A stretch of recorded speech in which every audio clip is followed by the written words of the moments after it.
Well, good afternoon, Maranatha. Sure glad that I'm able to come to you once again and just bring you greetings. I'm sorry I'm not real consistent with when we do this. Our company continues to operate, albeit under some rather difficult circumstances, and today's been a busy day, but I wanted to take time out and just touch base with you all, let you know we're thinking of you, we're praying for you. We get prayer requests and we know a lot of the concerns that you have, but I'm not mentioning them specifically on Facebook because who knows who's watching. But I just want you to know that every single request is prayed for, and we care for you. We love you, and I hope you're doing okay day by day. Right? This is a curious situation. We don't know how long it's going to continue. Denise mentioned to me that when we first said we weren't going to be having Maranatha, I said for 30 days. Well, I hope and pray that was a prophecy, but I hope you don't stone me if it turns out to be wrong. But apparently, even the president doesn't know when the United States is going to get back to business. But I just wanted to um, say whether it's 30 days or longer, we're going to keep doing this, and we're just going to believe God that even in this crisis, even in this really unusual circumstance, it's quite unlike anything any of us have ever seen before. I pray that you're staying close to the Lord, close to each other, and that this is not all trial and tribulation, but that you're finding some satisfaction, some ways to benefit from it. I saw today that the USA is now the center of this coronavirus, center worldwide. There's more people being impacted here in America than anywhere else in the world. And I also saw that in the UK and in Europe, many of the citizens there had taken time at a particular time, to go out and clap and cheer for the healthcare workers. And I think we do the same. I'm not going to cheer and clap, but I'm going to just tell you that we need to be appreciative. We need to be praying. We need to be praying for our nation. We need to be praying for our leaders.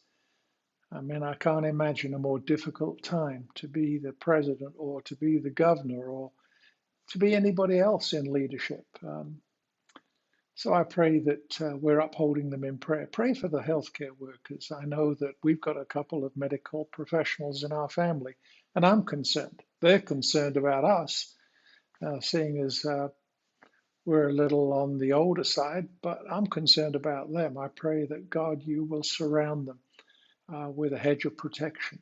Lord, I just pray that this terrible plague that is hitting our nation, Lord, that our class will be protected. And Lord, those that have been impacted, I pray that, Father, you'll be their provider, you'll be their comfort, you'll be their peace in the midst of all of this. I do want to tell you, Maranatha folks, that you need to be careful. I'm hearing stories of people going out and being, quote, brave. But there's a fine line between bravery and faith and stupidity. I'm not sure where that line is. I'm not the guy to teach on that. But I will tell you that we need to be careful. So don't be foolish, but use this time just to exercise caution. That's not a lack of faith. That's just common sense.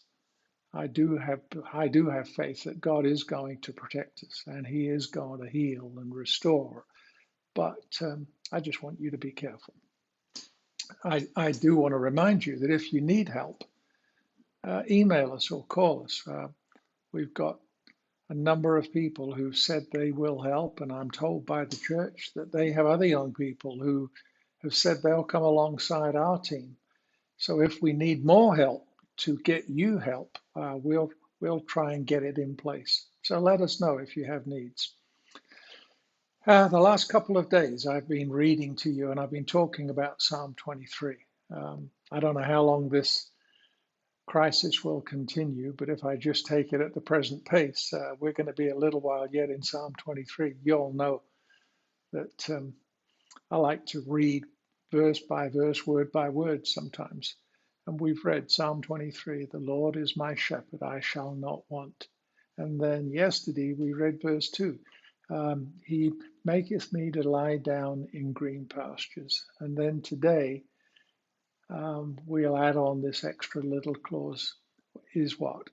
He leadeth me beside the still waters. You know, I'm told that sheep are kind of dumb. I've never led any sheep. Sheena, our daughter, worked with sheep for a while when she was in vet school in the UK. And apparently they're not the smartest animals, but I do know that it's really tough to drive sheep. If you're going to try and move a flock of sheep, you've either got to have a bunch of people to try and surround them, or you can lead them. And what does it say?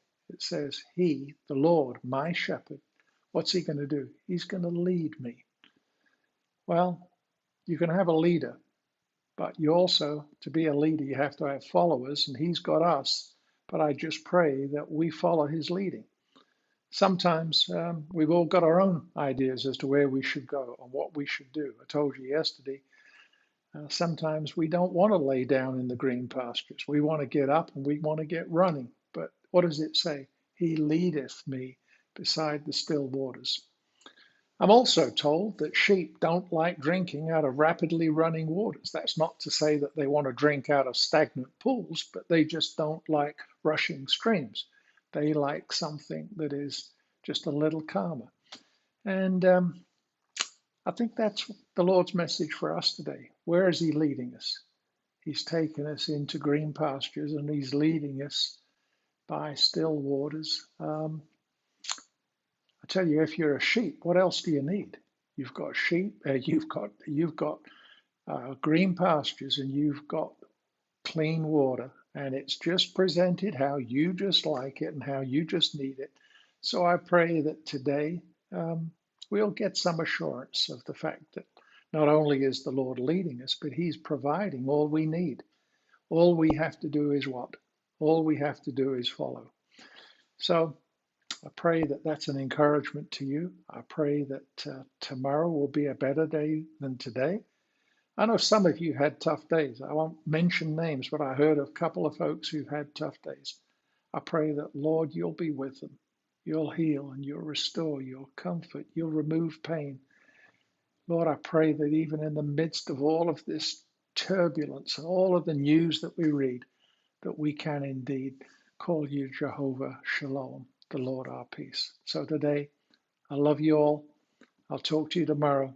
Keep smiling. Reach out. Don't just sit there. Reach out and call somebody. And you know what Pastor Tommy talked about, right? That when you're in a time of crisis, what do?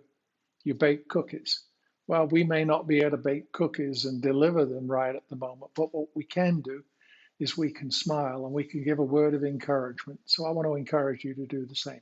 Sure love you all. Talk to you tomorrow. God bless. Bye-bye.